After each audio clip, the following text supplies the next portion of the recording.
आप सभी का हमारे ऑनलाइन प्लेटफॉर्म पर हार्दिक स्वागत है। साथियों, आज हम डिस्कस करने वाले हैं भारत के भूगोल का बहुत ही इम्पोर्टेंट टॉपिक हिमालय। और हिमालय की उत्पत्ति किस तरीके से हुआ, में ट्रांस हिमालय, वृहद हिमालय, लघु हिमालय एवं शिमालिक हिमालय, इन हिमालयों की उत्पत्ति कैसे हुआ, इनके संदर्भ में आज समझेंगे और जानेंगे। और आज के जो टॉपिक होगा उसमें हम विशेष तौर से जो ट्रांस हिमालय है एवं वृहद हिमालय है, इनके बारे में हम डिस्कस करने वाले हैं। और सभी प्रतियोगिता परीक्षाओं में यहाँ से जो है टॉपिक से क्वेश्चंस पूछे जाते हैं। तो आइए हम देखते हैं हिमालय की उत्पत्ति किस तरीके से हुआ। सबसे पहले हम लोग देखें कि जो पृथ्वी जो है अनंत काल में, जब पृथ्वी जो है बिग बैंग थ्योरी से पृथ्वी की क्या हुए उत्पत्ति हुई। और पृथ्वी जो है जैसे उत्पत्ति हुआ, उत्पत्ति के समय ये जो है इस तरीके से क्या था, एक ही भूखंड में जो पृथ्वी था वो एक ही भूखंड में था। इसे जो है पेंजिया कहा जाता था। किस नाम जाना जाता था? पेंजिया। और ये जो महासागरी वाला भाग था, पूरा जो समुद्र वाला भाग था, एक ही समुद्र था, इसे जो है पैंथालासा कहा जाता था। पैंथालासा। जब पृथ्वी अपने घूर्णन गति से, पृथ्वी अपने अक्ष में घूर्णन गति एवं परिक्रमण गति एवं जलवायु परिवर्तन के कारण जो है इनमें जो है क्या, पैंथालासा अपनी पेंजिया में धीरे धीरे क्या होने लगा, वलन होने लगा। और वलन के कारण जो है इस तरीके से इसमें जो है क्या होने लगेगी, दो भूभागों में, दो भूखंडों में जो है पृथ्वी का क्या हो जाता है, विभाजन हो जाता है। ये विभाजन जो है कार्बोनिफेरस काल, कौन सी काल में होगी? कार्बोनिफेरस काल में होता है। और विभाजन के बाद जो है ये जो प्लेट होगा, ये जो लैंड होगा, इसे जो है अंगारा लैंड के नाम से जाना जाता है। कौन से लैंड के नाम से जाना जाता है? अंगारा लैंड। अंगारा लैंड कहा जाता है। जबकि ये जो दक्षिण वाला जो भाग है, इसे दक्षिण वाला जो खंड है, भूखंड है, इसे जो है गोंडवाना लैंड कहा जाता है। गोंडवाना लैंड के नाम से जाना जाता था। ठीक है। धीरे धीरे क्या होगा कि जो वेगनर का जो महाद्वीपीय विस्थापन का सिद्धांत था, वेगनर जो महोदय है, उन्होंने जो है महाद्वीपों के विस्थापन के संदर्भ में उन्होंने महाद्वीपीय विस्थापन का सिद्धांत दिया। और उन्होंने बताया कि जब पृथ्वी जो है क्या था, पृथ्वी के घूर्णन गति के कारण जो है ये पृथ्वी के घूर्णन गति के कारण ही जो है क्या होगा, इनमें जो है वलन होने लगती है। और इस तरीके से ये जो है अफ्रीका महाद्वीप और ये वाला जो भूखंड है, ये जो है क्या था, इंडियन प्लेट। कौन सा प्लेट? Indian plate. या जो वर्तमान जो प्रायद्वीपीय भारत का जो पठार है वो वाला जो हिस्सा है, और ये वाला जो है कौन सा, ऑस्ट्रेलिया वाला भाग, और ये वाला जो भाग है इंडोनेशिया। तो इस तरीके से याद रखना साथियों कि ये जो गोंडवाना लैंड है, कई भागों में जो है, कई महाद्वीपों में इस तरीके से क्या हो जाता है, विखंडित हो जाता है। और ये जो इस तरीके से बीचों बीच जो है भूमध्य रेखा थी। कौन सी रेखा थी? भूमध्य रेखा थी। और ये बीच वाला जो भाग था, यहाँ पे जो है टेथिस सागर थी। कौन सी सागर थी? टेथिस सागर। धीरे धीरे टेथिस सागर में जो है क्या होने लगती है, वलन होने लगती है। टेथिस सागर में क्या होने लगती है, वलन होने लगती है। और वलन के ही कारण जो है क्या होगी, ये जो इंडियन प्लेट है, इंडियन सब कॉन्टिनेंट है, ये ऊपर की ओर आगे की ओर बढ़ा। और ऊपर की ओर आगे की ओर बढ़ने के कारण जो है क्या होगी, ये जो है यूरेशियन प्लेट दिखाई दे रहा है। इस तरीके से जो है कौन सी प्लेट दिखाई दे रहा है? Eurasian plate. और यूरेशियन प्लेट पर जो है जाकर क्या हो जाती है, टकरा जाती है। यूरेशियन प्लेट पर टकरा जाती है और टेथिस सागर पर टकरा जाती है। अब टेथिस सागर, क्योंकि यहाँ से जो बहने वाली नदियाँ हैं, उन नदियों के कारण जो है क्या होगी, जलोढ़ मिट्टियों से, जो मलबों के कारण जो है टेथिस सागर भर जाती है। और भरने के कारण जो है भूसन्नति, और इस तरीके से सन्नति के कारण जो है क्या होगी, ये जो इंडियन प्लेट है ऊपर की ओर गया, और ऊपर की ओर जाने के बाद जो है ये यूरेशियन प्लेट से टकरा जाती है। और यूरेशियन प्लेट से टकराने के बाद जो है, एवं टेथिस सागर से टकराने के बाद टेथिस सागर में इस तरीके से वलन हो जाती है। और वलन के कारण जो है ऊंची ऊंची पर्वत श्रृंखलाएं बन जाती है। ऊंची ऊंची पर्वत श्रृंखलाएं बन जाती है। तो वर्तमान जो हिमालय है वहाँ पे जो है पहले टेथिस सागर हुआ करता था। क्या हुआ करता था? टेथिस सागर हुआ करता था। लेकिन भूसन्नति किसके कारण? भूसन्नति के कारण जो है यह टेथिस सागर में वलन पड़ने के कारण जो है हिमालय की उत्पत्ति हुई। किसकी उत्पत्ति हुई? हिमालय की उत्पत्ति हुई। और हिमालय की उत्पत्ति के बाद जो है ये हिमालय पर्वत जो है 4 पर्वत श्रेणियों में, कितने श्रेणियों में? 4 पर्वत श्रेणियों में इस तरीके से क्या होगी? स्पष्ट रूप से दिखाई देती है। आइए हम हिमालय पर्वत को देखते हैं कि ये जो 4 पर्वत श्रेणियां हैं वो किस तरीके से दिखाई देते हैं, कहाँ से कहाँ तक हैं, इनका विस्तार जो है कहाँ से कहाँ तक है, इसको हम समझते हैं। आइए हम देखते हैं। आपको स्पष्ट रूप से दिखाई दे रहा होगा कि ये जो जम्मू कश्मीर वाला जोन है, कौन सा जोन? जम्मू कश्मीर वाला जोन है। जम्मू कश्मीर, यहाँ से लेकर ये जो जम्मू कश्मीर का जो है, जम्मू कश्मीर में आप याद रखना लद्दाख और जम्मू कश्मीर वाला जोन है, ये जो है ट्रांस हिमालय के नाम से जाना जाता है। कौन से हिमालय के नाम से? ट्रांस हिमालय। याद रखेंगे आप लोग, ट्रांस हिमालय। और ये आप लोगों को दिखाई दे रहा होगा नामचा बरवा पर्वत से लेकर जो है नंगा पर्वत तक। नामचा बरवा पर्वत है ना, हिमाचल प्रदेश के उत्तर तिब्बत में जो है नामचा बरवा पर्वत से लेकर जो है नंगा पर्वत तक एक विस्तृत लगभग 2500 किलोमीटर, लगभग जो है 2500 किलोमीटर लंबी एक वृहद हिमालय के नाम से, इसे जो है किस नाम से जाना जाता है? वृहद हिमालय। याद रखना साथियों, कौन सा हिमालय कहा जाता है? वृहद हिमालय। जबकि वृहद हिमालय, यहाँ पे आप देख पा रहे होंगे 2500 किलोमीटर जो है वृहद हिमालय है, और वृहद हिमालय के जस्ट नीचे दक्षिण में जो है ये लघु हिमालय है। कौन सी हिमालय है? लघु हिमालय। लघु हिमालय, लघु हिमालय। और लघु हिमालय के दक्षिण में है, लघु हिमालय के दक्षिण में यहाँ पंजाब में, पंजाब और जम्मू कश्मीर में जो है पोतवार बेसिन से लेकर जो है तीस्ता नदी तक जो है ये स्पष्ट रूप से आप लोगों को क्या दिखाई देता है? शिवालिक हिमालय। शिवालिक हिमालय, शिवालिक हिमालय। तो आप लोगों ने देखा कि जो हिमालय है वो उत्पत्ति के आधार पर, किसके आधार पर? उत्पत्ति के आधार पर जो है 4 भागों में इन्हें क्या किया गया है? डिवाइड किया गया है। ट्रांस हिमालय, वृहद हिमालय, लघु हिमालय और शिवालिक हिमालय।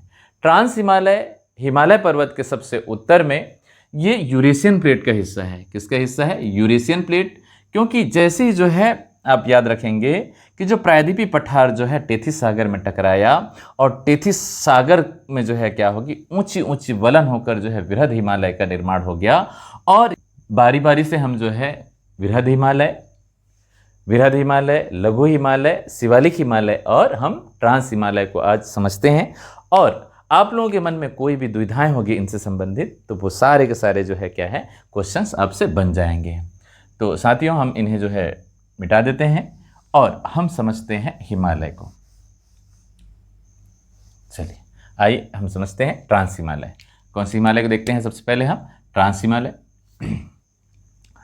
ट्रांस हिमालय की जो उत्पत्ति है, हमने देखा कि ट्रांस हिमालय जो है प्राचीनतम यूरेशियन प्लेट का हिस्सा है। किसका हिस्सा है? यूरेशियन प्लेट का हिस्सा है।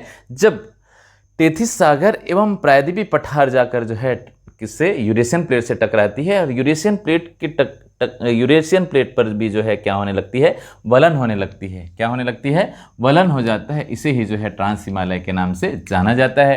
ये ट्रांस हिमालय उत्तर में याद रखेंगे साथियों, तो ये जो है क्योलेन, किस नाम से? क्योलेन पर्वत के नाम से उत्तर में जो है याद रखना पामीर के पठार। कौन सी पठार? पामीर के पठार के रूप में जो है ऊपर में दिखाई देती है। जबकि इधर हम अफगानिस्तान की तरफ की बात करें तो यहाँ पे जो है याद रखना जो हिंदकुश पर्वत है। कौन सी पर्वत? हिंदकुश पर्वत के नाम से ये जो है जाना जाता है। आगे याद रखेंगे इधर पाकिस्तान की ओर जो है ये सुलेमान पर्वत। कौन सी पर्वत? सुलेमान पर्वत। सुलेमान पर्वत, इस तरीके से जो है सुलेमान श्रेणी जो हिमालय का ही हिस्सा है, ट्रांस हिमालय का ही हिस्सा है। और इधर की बात करें हम, इधर की बात करें तो ये जो है क्योलेन पर्वत। कौन से पर्वत? हिंदकुश और सुलेमान। और यहाँ पे जो है पामीर के पठार। कौन से पठार? पामीर। अफगानिस्तान में याद रखेंगे साथियों कि ये जो पामीर के पठार के नाम से जाना जाता है, यही जो हिमालय है। और याद रखना यहाँ पे जो है क्या होगी कि जो भारत वाला क्षेत्र है, भारत वाला जो जम्मू कश्मीर और लद्दाख राज्य में, जम्मू कश्मीर और लद्दाख राज्य में जो है ट्रांस हिमालय फैली हुई है। कहाँ फैली हुई है? जम्मू कश्मीर और लद्दाख, लद्दाख जो वर्तमान में जो है क्या है, यूनियन टेरिटरी से यहाँ पे जो है फैली हुई है। और कुछ जो ट्रांस हिमालय का कुछ हिस्सा जो है इधर तिब्बत हिमालय, कौन से हिमालय में, तिब्बत जो हिमालय के नाम से जाना जाता है। तो आइए हम आगे पढ़ते हैं ट्रांस हिमालय। तो ट्रांस हिमालय साथियों, भारत में, भारत की बात करें, किसकी बात करें, ट्रांस हिमालय में भारत की बात करें तो ट्रांस हिमालय की जो है 3 श्रेणियाँ मिलती है। ट्रांस हिमालय की कितनी श्रेणियाँ मिलती है, 3 श्रेणियाँ। ये जो है ट्रांस हिमालय कहलाती है, ये जो है क्या कहलाती है, ट्रांस हिमालय, ट्रांस हिमालय। और ट्रांस हिमालय की जो है कितनी श्रेणियाँ मिलती हैं, 3 श्रेणियाँ। ये सबसे उत्तर में, सबसे उत्तर में जो है हिमालय के या ट्रांस हिमालय में जो है सबसे उत्तर में जो है काराकोरम पर्वत, काराकोरम पर्वत, पर्वत श्रेणी। काराकोरम पर्वत श्रेणी जो है याद रखना साथियों, पीओके से लेकर कहां तक, पीओके से लेकर जो है यहाँ पे याद रखना कैलाश पर्वत तक फैली हुई है। कहां तक फैली हुई है, कैलाश पर्वत तक फैली हुई है काराकोरम पर्वत। और यहाँ पे काराकोरम के जस्ट जो है नीचे जो है आप लोगों को क्या दिखाई देगा, लद्दाख पर्वत श्रेणी। कौन सी पर्वत श्रेणी, लद्दाख पर्वत श्रेणी, लद्दाख पर्वत श्रेणी, ठीक है। और लद्दाख के जस्ट दक्षिण में, लद्दाख के जस्ट दक्षिण में जो है आप लोगों को दिखाई दे रहा होगा जास्कर पर्वत श्रेणी, जास्कर पर्वत श्रेणी। और जास्कर पर्वत श्रेणी। और यहां पे याद रखना साथियों, इधर जो है तिब्बत हिमालय में जो है कैलाश पर्वत श्रेणी, कैलाश पर्वत श्रेणी। इस तरीके से हमने क्या देखा, ट्रांस हिमालय, ट्रांस हिमालय में सबसे उत्तर में काराकोरम पर्वत, ट्रांस हिमालय में सबसे उत्तर में काराकोरम पर्वत, बीच में जो है लद्दाख पर्वत श्रेणी है। कौन सी पर्वत श्रेणी है, लद्दाख पर्वत श्रेणी है। जबकि सबसे दक्षिण में जो है ट्रांस हिमालय का सबसे दक्षिण में जो है जास्कर पर्वत श्रेणी है। और इधर देखें तिब्बत हिमालय में कैलाश पर्वत श्रेणी है। इस तरीके से जो ट्रांस हिमालय है, ट्रांस हिमालय में जो है 4 पर्वत श्रेणियां दिखाई देती हैं, जिसमें से हम देखें काराकोरम पर्वत श्रेणी जो सबसे लंबी और सबसे उत्तर में जो है विशाल विशाल जो है पर्वत श्रेणी होने के कारण जो है इसे एशिया का ऋण के नाम से जाना जाता है। किसका ऋण कहा जाता है, एशिया का ऋण कहा जाता है। और ये जो काराकोरम पर्वत है, काराकोरम पर्वत में जो है क्या हो कि भारत की सबसे ऊंची चोटी है, लेकिन ये वर्तमान में जो है पीओके के अंतर्गत आता है। पाकिस्तान जिस क्षेत्र को अधिकृत कर लिया है उन क्षेत्र पर जो है K2 दिखाई देती है साथियों। यहाँ पे जो है क्या है, K2, याद रखना K2 गाडविन ऑस्टिन,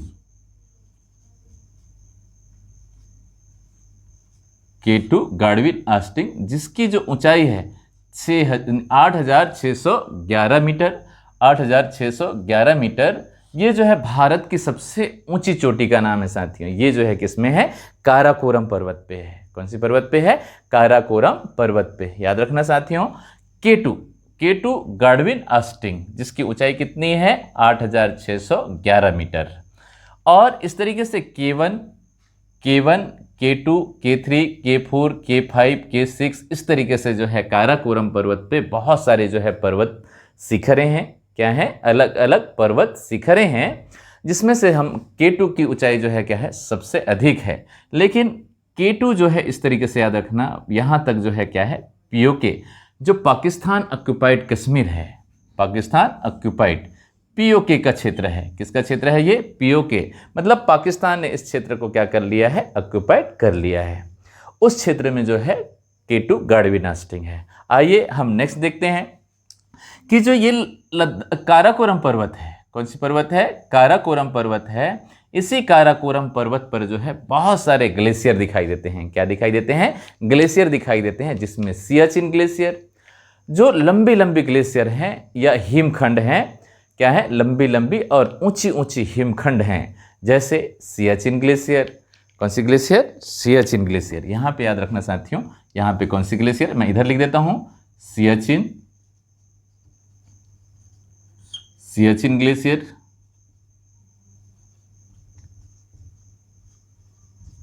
सियाचिन ग्लेशियर जो है 76 किलोमीटर है। कितने किलोमीटर है? 76 किलोमीटर। याद रखना, सियाचिन जो है भारत की सबसे लंबी ग्लेशियर है। सियाचिन ग्लेशियर जो है भारत की सबसे लंबी ग्लेशियर है। और ससायमी ग्लेशियर, ससायनी ग्लेशियर जो है 68 किलोमीटर है। ससायनी ग्लेशियर 68 किलोमीटर है। और हिस्पर ग्लेशियर, कौन सी ग्लेशियर? हिस्पर ग्लेशियर। और हिस्पर ग्लेशियर की जो लंबाई है कितने किलोमीटर है? 61 किलोमीटर। कितने किलोमीटर? 61 किलोमीटर है। जबकि बियाफो ग्लेशियर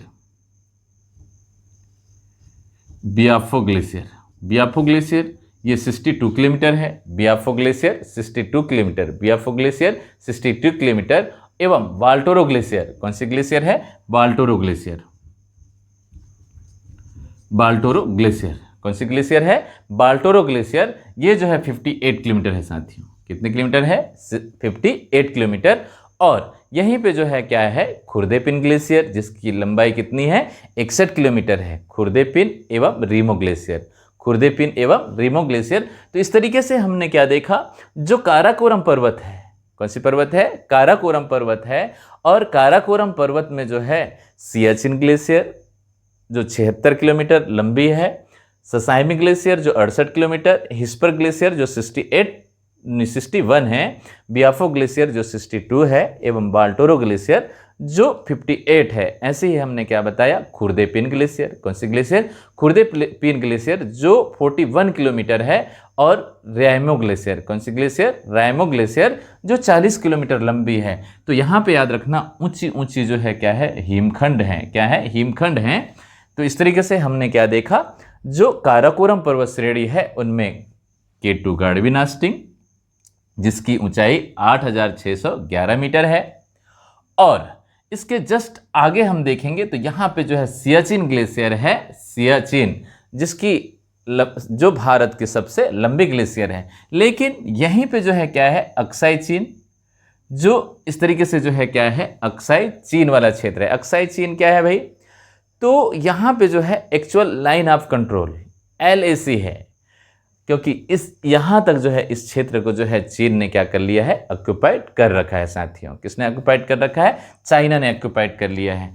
और आगे हम देखते हैं कि जो काराकोरम पर्वत के जस्ट आगे जो है यहाँ पे कैलाश पर्वत है, जो भारत में आप याद रखना एक धार्मिक पर्यटन का एक बहुत ही जो है कैलाश पर्वत, जो भारत के लिए एक पवित्र स्थान के रूप में देखा जाता है, वो भी जो है किसमें है? तिब्बत में। कहाँ पे है? तिब्बत में। आइए आगे चलते हैं हम। तो ये रही काराकोरम पर्वत। काराकोरम पर्वत के जस्ट दक्षिण में जो है लद्दाख पर्वत श्रेणी है। कौन सी पर्वत है? लद्दाख पर्वत श्रेणी। और लद्दाख में जो है लद्दाख की सबसे ऊंची चोटी का नाम क्या है? लद्दाख की सबसे ऊंची चोटी का नाम जो है राकापोसी है। याद रखना साथियों, राकापोसी। लद्दाख की सबसे ऊंची चोटी का नाम क्या है? राकापोसी। और ये जो राकापोसी है लद्दाख की सबसे ऊंची चोटी का नाम है। और ये जो राकापोसी है विश्व की, या लद्दाख पर्वत श्रेणी जो है विश्व की सबसे तीव्र ढलान, कौन सा वाला क्षेत्र है ये? विश्व की सबसे तीव्र ढलान वाली जो पर्वत श्रेणी कौन सी है? लद्दाख पर्वत श्रेणी है, जो काराकोरम पर्वत के बीच में, काराकोरम पर्वत के बीच में ही जो है कौन सी पर्वत है? लद्दाख पर्वत है। और लद्दाख पर्वत की ऊंची चोटी का नाम क्या है? राकापोसी है, जो विश्व की सबसे तीव्र ढलानों में से एक है। आगे चलते हैं साथियों, आगे चलते हैं हम। ये लद्दाख पर्वत के बाद जो है दक्षिण में जो है जास्कर पर्वत श्रेणी है। कौन सी पर्वत श्रेणी है? जास्कर पर्वत श्रेणी है। और जास्कर, यहाँ पे याद रखना साथियों कि जो जास्कर पर्वत श्रेणी है ये जो है कहाँ? जो ट्रांस हिमालय का सबसे दक्षिण भाग में है। और जास्कर पर्वत श्रेणी, कौन सी श्रेणी? जास्कर पर्वत श्रेणी एवं लद्दाख पर्वत श्रेणी के मध्य में। किसके मध्य में? लद्दाख पर्वत श्रेणी के मध्य में जो है इस तरीके से आप याद रखना कौन सी नदी बहती है? ये सिंधु नदी बहती है। कौन सी नदी बहती है? सिंधु नदी इस तरीके से जो है, ठीक है, कहाँ से? तिब्बत से जो है निकलकर, कहाँ से निकलकर? तिब्बत से निकलकर ये जो है जास्कर एवं लद्दाख पर्वत के बीचों बीच आगे बहते हुए जो है ये कहाँ चली जाती है? सीधा पाकिस्तान की ओर चली जाती है। जो सिंधु नदी है, सिंधु नदी के किनारे ही, सिंधु नदी के दाहिने किनारे पर ही जो है आप याद रखना लेह जो लद्दाख की राजधानी है, लेह जो लद्दाख की राजधानी है। और ये जो जास्कर श्रेणी है, जास्कर श्रेणी क्योंकि सबसे पुरानी है ना, सबसे प्राचीनतम शैलों से बनी हुई है, यूरेशियन प्लेट का हिस्सा है। ये जो ट्रांस हिमालय है वो यूरेशियन प्लेटों का हिस्सा है। इसीलिए यहाँ पर जो है भारत का सबसे शुद्ध कोयला, जो एंथ्रोसाइट प्रकार का जो कोयला है, जिसको ए ग्रेड का कोयला कहा जाता है, ये ए ग्रेड का कोयला जो है भारत में, ठीक है, हिमालय में जो है जास्कर पर्वत श्रेणी में जो है प्राप्त होती है साथियों। कहाँ प्राप्त होती है? जास्कर श्रेणी में मिलती है। इस तरीके से हम लोगों ने किसको देखा? जो ट्रांस हिमालय है उसको अच्छे से हमने क्या किया, समझा। हमने सबसे पहले क्या देखा कि ट्रांस हिमालय के सबसे उत्तर में जो है काराकोरम पर्वत श्रेणी है, जिसमें जो है, जिसकी सबसे ऊंची चोटी का नाम क्या है? K2। कौन सा है? K2 गाड़ीनास्टिंग। क्या है? K2 गाड़ीनास्टिंग, जिसकी ऊंचाई जो है 8611 मीटर है। और इसी में जो है क्या होगी? सियाचिन ग्लेशियर, ससाइमी glacier, Hispar glacier, Biafo glacier, Baltoro glacier और खुर्देपिन ग्लेशियर और राइमो ग्लेशियर, ये सभी जो ग्लेशियर हैं वो काराकोरम पर्वत श्रेणी में स्थित हैं। आगे चलते हैं साथियों। काराकोरम के जस्ट बीच में जो है लद्दाख पर्वत श्रेणी है, और लद्दाख और सबसे दक्षिण में जास्कर पर्वत श्रेणी है, और जास्कर एवं लद्दाख के बीचों बीच जो है सिंधु नदी निकलती है। कौन सी बहती है? सिंधु नदी बहती है साथियों। और तो इस तरीके से हमने कौन सी पर्वत देखा? लद्दाख, जास्कर और काराकोरम पर्वत, जो ट्रांस हिमालय का क्या है? हिस्सा है। तो उम्मीद कर रहा हूं आप लोगों को समझ में आ गया होगा। नेक्स्ट हम देखते हैं विरहद हिमालय। कौन सी हिमालय? विरहद हिमालय। विरहद हिमालय, विरहद हिमालय ट्रांस है ना, ट्रांस हिमालय के दक्षिण में विरहद हिमालय, ट्रांस हिमालय के दक्षिण में जो है विरहद हिमालय एवं ट्रांस हिमालय, यहाँ पे जो है सचर जोन के द्वारा, किसके द्वारा? सचर जोन के द्वारा जो है एक दूसरे से अलग होती है साथियों। यहाँ पे जो है क्या होगा? ट्रांस हिमालय एवं विरहद हिमालय के मध्य जो है एक इस तरीके से गैप है, जिसे जो है सचर जोन के नाम से जाना जाता है। किसके नाम से जाना जाता है? सचर जोन, या इसको जो है Indus Tsangpo suture zone, Indus Tsangpo suture zone के नाम से जाना जाता है। और ट्रांस हिमालय एवं विरहद हिमालय जो है सचर जोन से अलग होती है। और जो विरहद हिमालय है, विरहद हिमालय जो है पूर्व में, विरहद हिमालय पूर्व में नामचा बरवा,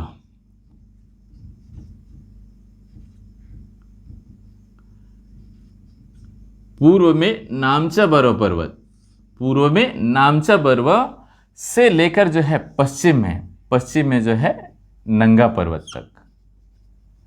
पर्वत तक फैली है।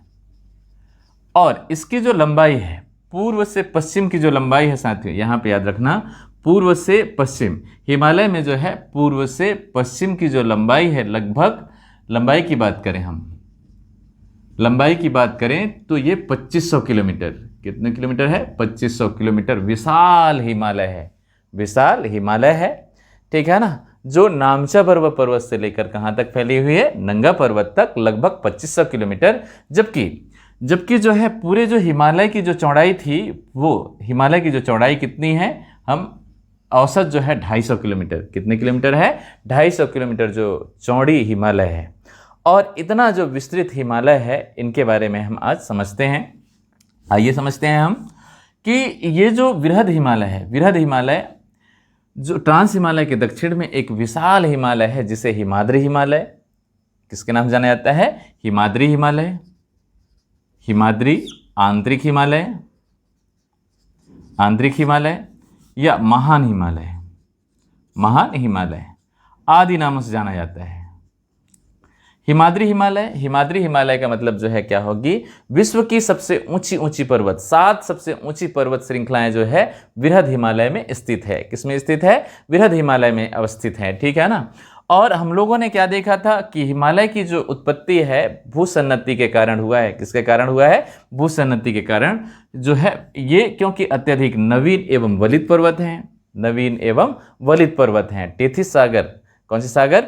टेथिस सागर में जो है वलन पड़ने के कारण इन हिमालयों का निर्माण हुआ है, जिसमें से एक जो है कौन सा है, आंतरिक हिमालय, जिसे जो है वृहद हिमालय के नाम से भी जाना जाता है, और इसे जो है महान हिमालय के नाम से भी जाना जाता है। पूरे वर्ष भर ये बर्फों से आच्छादित होती है, क्योंकि ऊंची ऊंची चोटियां हैं। यहाँ पे जो है विश्व की सात सबसे ऊंची चोटियां किन में है, इसी वृहद हिमालय में है, और पूरे वर्ष भर जो है बर्फों से ढका होता है। किससे ढका होती है, बर्फों से ढके होने के कारण जो है यहाँ पे जो है वनस्पतियां नहीं पाई जाती। क्या नहीं पाई जाती, वनस्पतियां नहीं पाई जाती। और अधिकांश जो चोटियां हैं वो 7000 मीटर से भी अधिक ऊंची ऊंची पर्वत श्रृंखलाएं हैं। और विश्व की सबसे ऊंची चोटी, विश्व की सबसे ऊंची चोटी इस तरीके से याद रखना साथियों, ये जो है क्या है, माउंट एवरेस्ट है।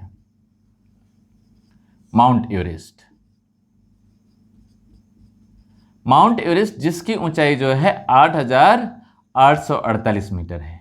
8848 मीटर जो विश्व की सबसे ऊंची चोटी है, ये किसमें है, वृहद हिमालय में है। किसमें है, वृहद हिमालय में। और भारत की सबसे ऊंची चोटी, अगर हम पीओके की जो K2 गाड़ीवी नास्टिंग को छोड़ दें, तो भारत की सबसे ऊंची चोटी यहाँ पे जो है याद रखना सिक्किम में। कहाँ पे, सिक्किम में जो है, इस तरीके से हम इधर नीचे लिख देते हैं, सिक्किम में जो है कंचनजंगा है, कंचनजंगा। और कंचनजंगा की जो ऊंचाई है, कंचनजंगा की ऊंचाई जो है 8598 है। किसी बुक्स में साथियों यहाँ ये जो है कितना देता है, 8586 मीटर। तो आपको जो सुविधाजनक लगता है उसको आप क्या कर लें, इसको इंक्लूड कर लें और अपने नोट्स में शामिल कर लें। ठीक है, तो हम लोगों ने क्या देखा, माउंट एवरेस्ट जो है किसमें है, नेपाल हिमालय में। कौन से क्षेत्र में है ये, नेपाल वाले क्षेत्र में।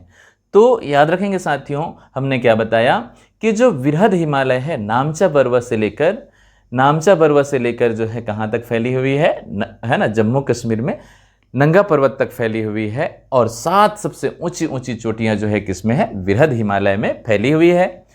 हम जो अन्य जो 7 ऊंची चोटियां हैं उनको जो है पूर्व से पश्चिम के क्रम में, है ना, वृहद हिमालय में जो है पूर्व से पश्चिम के क्रम में जो है बड़ी बड़ी पर्वत श्रेणियां हैं। इन पर्वतों को हम क्या करते हैं, अध्ययन करते हैं। तो हमने क्या देखा, कंचनजंगा जो है कहाँ पे है, भारत में, सिक्किम में, भारत के सिक्किम में। जबकि माउंट एवरेस्ट जो है कहाँ पे है, नेपाल में। आइए हम चलते हैं नेक्स्ट। अब यहाँ पे देखेंगे साथियों, नेपाल में जो है इस तरीके से पूर्व से पश्चिम के क्रम में हम देखें तो नामचा बरवा की ऊंचाई जो है 7556 मीटर। कितने मीटर है, 7556 मीटर, जो तिब्बत हिमालय में है। कौन से हिमालय में है, तिब्बत का हिस्सा है ये। तिब्बत का हिस्सा किसका हिस्सा है, ये तिब्बत का। अरुणाचल वाला भाग में जो है, अरुणाचल से जस्ट उत्तर में जो है तिब्बत का हिस्सा है। आगे हम चलते हैं, नामचा बरवा पर्वत। कौन सी पर्वत, नामचा बरवा के बाद जो है सिक्किम में कंचनजंगा। सिक्किम के बाद जो है हम यहाँ पे देखते हैं मकालू। कौन सी पर्वत है, मकालू पर्वत। कौन सी पर्वत, मकालू। और मकालू की जो ऊंचाई है, मकालू की ऊंचाई जो है 8481 मीटर। 8481 मीटर। मकालू जो नेपाल में है, मकालू के बाद जो है यहाँ पे मंसालू। ये मंसालू भी जो है कहाँ पे है, नेपाल में। मंसालू के बाद हम लोगों ने क्या देखा, धौलागिरी। ये भी जो है कहाँ पे है, नेपाल में। धौलागिरी कहाँ है, नेपाल में। और धौलागिरी के बाद हम लोगों ने क्या देखा, अन्नपूर्णा। धौलागिरी के बाद अन्नपूर्णा। इस तरीके से याद रखना, माउंट एवरेस्ट, मकालू, मंसालू, धौलागिरी और अन्नपूर्णा।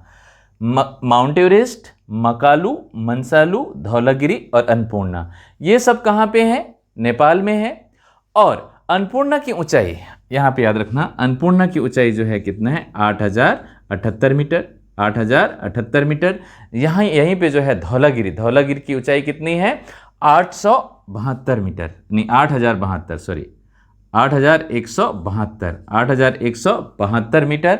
8172 मीटर। जबकि जो मंसालू है, मंसालू की ऊंचाई क्या है, 8000 8,126 मीटर, 8,126, 8,126, 8,126 मीटर। तो याद रखना, इनकी जो ऊंचाइयों को याद रखने की आवश्यकता बिल्कुल नहीं है। आपको जो है इस तरीके से सीक्वेंस में याद रख लेना है। नामचा बरवा पर्वत, नामचा बरवा के बाद जो है कंचनजंगा। जो कंचनजंगा जो है स्वतंत्र है ना, यह भारत की जो स्वतंत्र क्षेत्र में जो है भारत की सबसे ऊंची चोटी जो है कौन सी है? कंचनजंगा है। कौन सी है? कंचनजंगा। आगे चलते हैं। ये वाला जो भाग है, यहाँ पे देखिए, ये वाला जो भाग है ये भारत में उत्तराखंड वाला क्षेत्र है। कौन सा क्षेत्र है? उत्तराखंड। और उत्तराखंड जो हिमालय है, उत्तराखंड जो हिमालय है, यहीं पे जो है भारत की क्या होगी? तीसरी सबसे ऊंची चोटी जो है नंदा देवी है। नंदा देवी कौन सी है? नंदा देवी।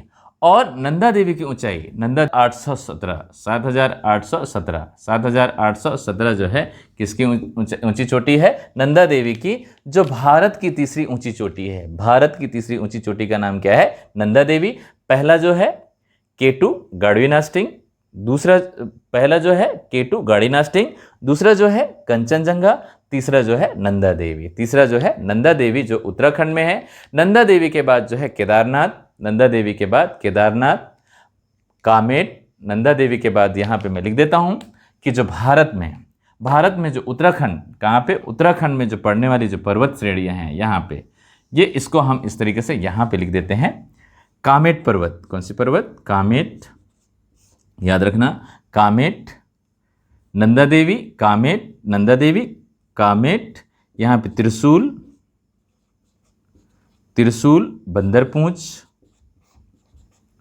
बंदरपूंछ, त्रिशूल, बंदरपूंछ, केदारनाथ, बद्रीनाथ। ये सभी जो पर्वत श्रृंखलाएं हैं ये कहाँ पे है? उत्तराखंड में है। कहाँ पे है ये? उत्तराखंड में। नंदा देवी की ऊंचाई कितनी है? 7,817 मीटर। जबकि कामेट, त्रिशूल, बंदरपूंछ, केदारनाथ, बद्रीनाथ, ये सभी के सभी जो पर्वत हैं कहाँ पे हैं? उत्तराखंड में है। कहाँ पे हैं ये? उत्तराखंड में। तो इस तरीके से जो वृहद हिमालय है, इसमें जो है विश्व की 7 सबसे ऊंची चोटियां जो है किसमें है? वृहद हिमालय में है। और ये जो वृहद हिमालय का सबसे पश्चिमी बिंदु क्या है? नंगा पर्वत। और नंगा पर्वत की जो ऊंचाई है, नंगा पर्वत की ऊंचाई कितनी है? 8,126 मीटर। 8,126 मीटर। याद रखना साथियों कि जो नंगा पर्वत है इसकी ऊंचाई कितना है? 8,126 मीटर। 8,126 मीटर जो है किसकी ऊंचाई है? नंगा पर्वत की ऊंचाई है। तो इस तरीके से हम लोगों ने क्या देखा? वृहद हिमालय। एक बार पुनः रिवीजन करते हैं हम। नामचा बरवा पर्वत से लेकर जो है वृहद हिमालय नंगा पर्वत तक फैली हुई है। और ये जो है ट्रांस हिमालय एवं वृहद हिमालय के मध्य में जो है सचर जोन से क्या होती है? ये अलग होती है। सचर जोन के द्वारा जो है ये क्या होंगे? एक दूसरे को अलग करती हैं। आगे चलते हैं। नामचा बरवा से लेकर जो है नंगा पर्वत तक ये लग है। और पूर्व से पश्चिम के क्रम में जो पर्वतों की जो ऊंची चोटियां हैं उनके क्रम के आधार पर हम देखें, नामचा बरवा पर्वत, पूर्व में नामचा बरवा पर्वत, उसके बाद कंचनजंगा जो है भारत का, कहाँ पे? भारत के सिक्किम राज्य में है, जिसकी ऊंचाई जो है 8,598, या इसको ले सकते हैं साथियों कि 8,586 किलोमीटर, 8,586 मीटर। आगे चलते हैं। कंचनजंगा के बाद जो है मकालू, और विश्व की सबसे ऊंची चोटी जो है क्या है? माउंट एवरेस्ट को जो है नेपाल में सागर माथा के नाम से जाना जाता है। किसके नाम से जाना जाता है? सागर माथा। किसके नाम से जाना जाता है? सागर माथा। ठीक है ना? विश्व की सबसे ऊंची चोटी जो है कहाँ पे है? नेपाल में। आगे चलते हैं। माउंट एवरेस्ट के बाद जो है मंसालू, माउंट एवरेस्ट के बाद मंसालू के बाद धौलागिरी, धौलागिरी के बाद अन्नपूर्णा के बाद जो है नंदा देवी के बाद कामेट के बाद त्रिशूल के बाद बंदरपूंछ के बाद केदारनाथ के बाद बद्रीनाथ के बाद जो है नंगा पर्वत। कहाँ तक? जम्मू कश्मीर में जो है नंगा पर्वत तक ये क्या होगी? वृहद हिमालय फैली हुई है। का सबसे प्राचीनतम हिमालय है। और इसे जो है आंतरिक हिमालय भी कहा जाता है, हिमाद्री हिमालय भी कहा जाता है। यहाँ भी वन जो है क्या वन नहीं पाए जाते, क्योंकि पूरे वर्ष भर जो है बर्फों से आच्छादित होते हैं। उम्मीद कर रहा हूँ आप लोगों को समझ में आ रहा होगा। तो थैंक यू सो मच।